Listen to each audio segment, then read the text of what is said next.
नमस्कार दोस्तों, target with PS Parihar channel में आपका स्वागत है। आइए शुरू करते हैं। देख लेते हैं कि दैनिक सायंकाल समाचार की इस वीडियो में विद्यार्थी जीवन से संबंधित कौन कौन सी सूचनाएं हैं। सारी की सारी सूचनाएं महत्वपूर्ण है, इसलिए वीडियो को आप लोग लास्ट तक देखा करिए, थोड़ा सा धैर्य रखा करिए। चलिए शुरू करते हैं। सबसे पहले बात कर लेते हैं, उत्तर प्रदेश में एक पत्र वायरल हो रहा है और ये पत्र है वीडियो की नई भर्ती का। जिस प्रकार का थंबनेल आपको दिख रहा है उसी प्रकार से सूचनाओं पर हम लोग चर्चा करेंगे। ये देखिए, ये पत्र है निदेशक पंचायती राज उत्तर प्रदेश और ये पत्र जारी हुआ है इसी महीने 3 जून 2025 को। लिखा है, ग्राम पंचायतों हेतु अवशेष 13,116 ग्राम पंचायत अधिकारी के पदों का अगले 3 वर्ष 1/3 अर्थात प्रथम वर्ष 4,372 पदों के सृजन के संबंध में। तो ये पदों के सृजन के संबंध में ये पत्र जारी हुआ है। तो और इसमें नीचे यह लिखा हुआ है कि कार्यालय के पत्र संख्या नंबर लिखा हुआ है 16 दिसंबर 2024 के क्रम में प्राप्त हुआ है, जिसके द्वारा ग्राम पंचायतें हेतु अवशेष 13,116 ग्राम पंचायत अधिकारी के पदों का अगले 3 वर्षों में 4,372 पदों के सृजन के संबंध में शासन स्तर से कार्रवाई किए जाने का अनुरोध किया गया था, जिसके क्रम में शासन के उपरोक्त पत्र दिनांक 21 मई 2025 द्वारा पदों के सृजन के संबंध में 8 बिंदुओं पर आज्ञा मांगी गई है। तो जो पद बढ़ाने की बात की गई थी शासन से विभाग के द्वारा, पंचायती राज विभाग के द्वारा, उसके क्रम में शासन से 8 बिंदुओं पर कुछ क्वेरी मांगी गई थी। तो वो जो क्वेरी है वो भेजी गई है और उस पर विचार चल रहा है।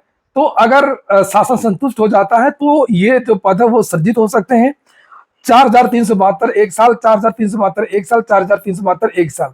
लेकिन अभी ये बता पाना बहुत मुश्किल है कि ये जो भर्ती है वो कब आएगी, क्योंकि अभी पद ही सृजित नहीं हुए, इसलिए अभी इसके विज्ञापन आने में देरी हो रही है। जिस तरीके के लोग चर्चाएं कर रहे हैं कि पेट 2025 से इसका विज्ञापन जारी होगा, जिसका अधियाचन आ जाता है यूपी में, उसका तो वो विज्ञापन जारी नहीं कर पा रहा है। बहुत सारे ऐसे अधियाचन है जो वापस जा रहे हैं, बहुत सारे ऐसे अधियाचन है जिनके पद समाप्त कर दिए गए हैं। लेकिन आप लोग पढ़ाई करते रहिए पेट 2023 की 25 की, क्योंकि 25 से वैकेंसी तो आएंगी, क्योंकि इस साल तो पूरा खाली चला गया। इस साल जिन भर्तियों के अधियाचन आए हैं, जो रुके हुए हैं, जो रुक जाएंगे अधियाचन, उनके विज्ञापन निकलेंगे। कुछ और भी विभागों के अधियाचन आ सकते हैं, उनके विज्ञापन निकलेंगे। और ऐसा भी ना समझिए कि बिल्कुल भर्तियां नहीं आएंगी। अगर भर्ती आ गई तब आप क्या करेंगे? आखिरकार कर तो पढ़ा ही रहे हैं ना। और चूंकि पेट 2025 की जो वैलिडिटी है वो 3 साल की हो गई है, तो 3 साल तक आप लोग इसी पेट का जो है उपयोग कर सकते हैं।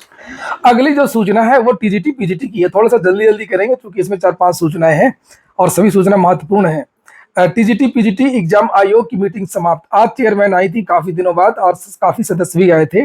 तो एग्जाम को लेकर के जो आयोग ने छात्रों को घन चक्कर बनाया है, उसके क्रम में आज कुछ छात्र युवा मंच की तरफ से शिक्षा सेवा चयन आयोग गए थे, लेकिन शिक्षा सेवा चयन आयोग की जो चेयरमैन है वो छात्रों से नहीं मिली और फोन पर वार्ता हुई अधिकारियों से और उनका ये कहना था कि परीक्षा को लेकर के मीटिंग चल रही है शिक्षा सेवा चयन आयोग में। तो छात्रों ने कहा कि क्यों हमको पागल बनाया जा रहा है। 27 जुलाई को आरओ एआरओ का एग्जाम लगा हुआ है, हम आरओ एआरओ का एग्जाम की तैयारी करें या टीजीटी की तैयारी करें, कुछ तो क्लियर करिए, अन्यथा प्रयागराज में फिर से एक बहुत बड़ा आंदोलन होगा टीजीटी और पीजीटी के एग्जाम को लेकर के। तो उनका ये कहना था कि हम बहुत जल्द इसके बारे में नोटिस जारी करने वाले हैं और आप लोगों को 1 या 2 दिन में ही, ये आज का बयान है, आज शाम का लगभग 6 बजे का बयान है, 5-6 बजे के आसपास का, कि हम बहुत जल्द इसकी जो नोटिस जारी कर देंगे। 6 बजे तक आज शिक्षा सेवा चयन आयोग में मीटिंग चलती रही है। युवा मंच के प्रदेश अध्यक्ष जो अनिल सिंह हैं, उन्होंने ट्वीट भी किया है, माननीय मुख्यमंत्री जी योगी आदित्यनाथ जी को टैग किया है, शिक्षा सेवा चयन आयोग को भी, और लिखा है कि अध्यक्ष माननीय डॉक्टर कीर्ति पांडे प्रतियोगियों से नहीं मिलेंगे, ना ही उनकी समस्या का निदान करेंगे। ऐसे में फिर अध्यक्ष का पद किसी और को देने का कष्ट करें, वरना प्रतियोगी छात्र आंदोलन की राह चलने पर मजबूर होगा। और ऐसा लगता भी है कि वर्तमान जो चेयरमैन के रहते हुए और वर्तमान परीक्षा नियंत्रक के रहते हुए शिक्षा सेवा चयन आयोग का कुछ भी नहीं हो पाएगा। पूरा पूरा शिक्षा सेवा चयन आयोग ध्वस्त है और आगे भी ध्वस्त रहेगा। एक परीक्षा हुई थी, कितनी विवादित है, ये किसी से छुपा नहीं है। टीजीटी पीजीटी का एग्जाम ये करवा पा नहीं रहा, फिर से स्थगन की नोटिस जारी होने वाली है और लग रहा है कि टीजीटी का भी एग्जाम थोड़ा सा और आगे जा सकता है, थोड़ा सा। और लिखा ये पत्र जो लिखा गया है, लिखा कि शिक्षा सेवा चयन आयोग जो चेयरमैन है उनको भेजा गया है, आपके कार्यालय से सूचना मिली है कि अब आयोग के अध्यक्ष किसी प्रतियोगी छात्रों या उनके प्रतिनिधियों से नहीं मिलेंगी। जो भी सूचना या समस्या होगी समाचार पत्रों के माध्यम से हल की जाएगी। अतः आपको यह सूचना से अवगत कराते हुए कहना है यह गलत है। वैसे भी आयोग की कार्यप्रणाली से छात्रों का विश्वास आयोग से उठ चुका है। अब और भी आयोग के कार्यप्रणाली पर सवाल खड़े होंगे, जिसकी जिम्मेदारी आपकी होगी। अनिल सिंह, अध्यक्ष युवा मंच। अगली सूचना है प्राथमिक की। प्राथमिक विद्यालयों की पेयरिंग की जो प्रक्रिया वो तेजी से चल रही है। आज भी बहुत सारे जो विद्यालय हैं उनको जोड़ दिया गया, उनका विलय कर दिया गया। ऐसा ही पत्र एक और जिला आप देख सकते हैं, सीतापुर। 24 तारीख आज की डेट पड़ी हुई है, पत्र जारी हो गया है, जिसमें लिखा हुआ है कि यहाँ पर देखिए लास्ट में पेयरिंग का निर्णय ले लिया गया है। और जो विद्यालय है उनकी ये पूरी सूची है। ये सीतापुर की, ये देखिए पूरी सूची है। और इसमें लगभग 106 विद्यालय हैं जिनको दूसरे विद्यालय से जोड़ दिया गया है। यानी कि प्राथमिक का हो गया है बंटाधार। और जो विद्यार्थी प्राथमिक शिक्षक भर्ती की मांग कर रहे थे उनको लगातार गिरफ्तार भी किया जा रहा है। उसके पहले राहुल यादव को गिरफ्तार किया गया था। और ये रजत सिंह को आप लोग देख सकते हैं, रजत सिंह को गिरफ्तार किया था, 3 दिन के लिए नैनी जेल भेजा गया था और कल रिहाई हो गई थी। मैंने इसको लेकर के वीडियो भी बनाया था कल। ये प्रेस विज्ञप्ति जारी की गई है रजत सिंह की तरफ से। लिखा, नई प्राथमिक शिक्षक भर्ती और विद्यालय मर्जर पर प्रमुखता से आवाज उठाने वाले लाखों छात्रों का नेतृत्व करने वाले डीएलएड संघ के अध्यक्ष और इलाहाबाद विश्वविद्यालय छात्र नेता रजत सिंह को 19 जून को देर शाम भाजपा कार्यालय लखनऊ से एसओजी द्वारा गिरफ्तार करके 1 दिन की हिरासत में रखा गया, जहां काफी दिन पूछताछ के बाद 20 जून को देर शाम गुप्त तरीके से मेडिकल करा करके नैनी जेल भेज दिया गया। जिससे प्रदेश के लाखों छात्रों में रोष व्याप्त हो गया और सभी सोशल मीडिया के एक्स प्लेटफॉर्म पर रजत सिंह की रिहाई और छोड़ने के लिए ट्विटर पर अभियान चलाने लगे। छात्रों का कहना है कि जिस तरीके से गुपचुप तरीके से रजत सिंह को गिरफ्तार करके लखनऊ से प्रयागराज लाया गया, इससे काफी छात्र लखनऊ के हर थाने चौकी में जाकर के पता करने लगे, लेकिन सटीक पता न होने के कारण सभी परेशान होकर के ढूंढने लगे। और सटीक जानकारी मिलने के बाद सभी प्रयागराज थाने के चक्कर लगाने, अंतर जानकारी मिलने पर सभी ने जमानत करवा कर सोमवार को देर शाम नैनी जेल से रिहाई करवाई।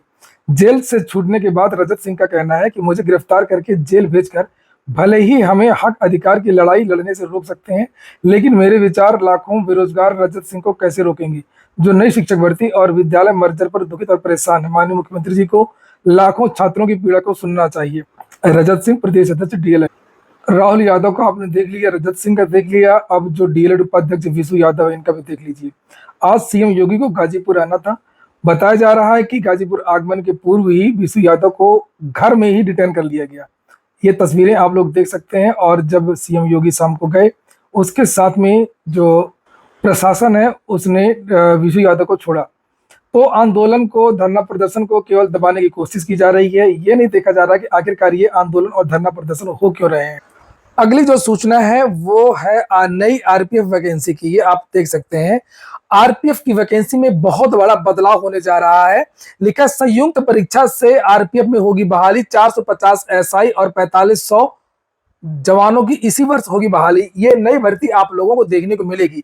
और ये जो समाचार पत्र दैनिक भास्कर आज का ही है, 24 जून यहाँ पर डेट पड़ी हुई है। नीचे यहाँ पर देखिए आगे क्या लिखा है। लिखा है, आरपीएफ की बहाली के लिए अलग अलग फॉर्म भरने व परीक्षा देने की जरूरत नहीं होगी। आरपीएफ एवं आरपीएसएफ में बहाली भी सेंट्रलाइज्ड स्तर पर देश में स्टाफ सिलेक्शन कमीशन यानी कि एसएससी द्वारा लिया जाएगा। बरौनी के गढ़हारा में आयोजित आरपीएसएफ के एक कार्यक्रम के दौरान आरपीएफ महानिदेशक मनोज यादव ने इस बात की जानकारी देते हुए कहा कि हर वर्ष रिक्तियों के अनुसार आरपीएफ में बहाली होगी। श्री यादव ने कहा कि आरपीएफ, बीएसएफ या आईटीबीपी की तरह ही आरपीएफ भी अलग अलग रेलवे जोन में जवानों की बहाली के लिए अब सेंट्रलाइज्ड संयुक्त परीक्षा आयोजित की तैयारी कर रही है। इससे एक, आप लोगों ने वीडियो को लाइक नहीं किया होगा ना अभी तक, आप लोग वीडियो को लाइक कर दें और जो नए छात्र हो तो चैनल को सब्सक्राइब कर लें। अपने दोस्तों, छोटे भाइयों को भी इस चैनल के बारे में बता दें ताकि उन लोगों को सभी अपडेट से सबसे पहले मिलती रहे। आगे यहाँ पर लिखा कि इससे एक और युवाओं को अलग अलग जोन में अलग अलग आवेदन एवं परीक्षा से निजात मिल जाएगा। वहीं दूसरी ओर जवानों को दूसरे रेल जोन में पदस्थापना पर गृह राज्य ट्रांसफर में उलझने कमेंगी, क्योंकि नई व्यवस्था लागू होने के बाद अलग अलग राज्यों के अलग अलग रेल जोन से रिक्ति एवं आबादी के आधार पर बहाली संभव हो सकेगी। महानिदेशक ने कहा कि इसके लिए तैयार प्रस्ताव पर गृह मंत्री एवं रेल मंत्री से प्राथमिक सहमति के बाद प्रस्ताव को अनुमोदन के लिए भेज दिया गया है।